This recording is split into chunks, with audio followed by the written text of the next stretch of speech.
আপোনালোকে জানে যে মিছন বসুন্ধৰাৰ আবেদনৰ তাৰিখ শেষ হৈছে।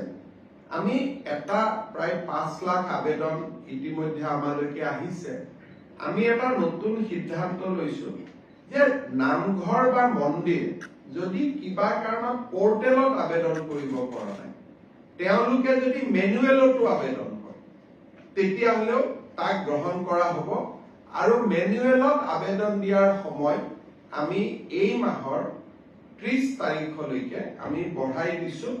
অকল ধৰ্মীয় উপাসনাৰ স্থলীসমূহৰ বাবে, স্কুল কলেজৰ বাবে, ৰাজহুৱা অনুষ্ঠানৰ বাবে তেওঁলোকে যিখিনিয়ে পোৰ্টেলে আবেদন কৰিলে ঠিক আছে, কিন্তু যদি কোনোবাই পোৰ্টেলত আবেদন কৰিব পৰা নাই বিভিন্ন অসুবিধাৰ বাবে, তেওঁলোকে মেনুৱেলিও আবেদন কৰিব পাৰিব।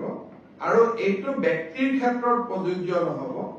অনলি ৰাজহুৱা অনুষ্ঠান, নামঘৰ, উপাসনাৰ থলী এওঁলোকে এতিয়াৰ পৰা আমাৰ মেনুৱেলিও তেওঁলোকে আবেদন কৰিব পাৰিব। আৰু সেই আবেদনৰ সময় 30 জানুৱাৰীলৈকে থাকিব, যাতে আমাৰ এটা প্ৰচেষ্টা আছে যে নামঘৰসমূহ, মন্দিৰসমূহৰ মাটিবিলাক যাতে এইবাৰ আমি যেনে তেনে এটা ম্যাদীকৰণ কৰিব পাৰো।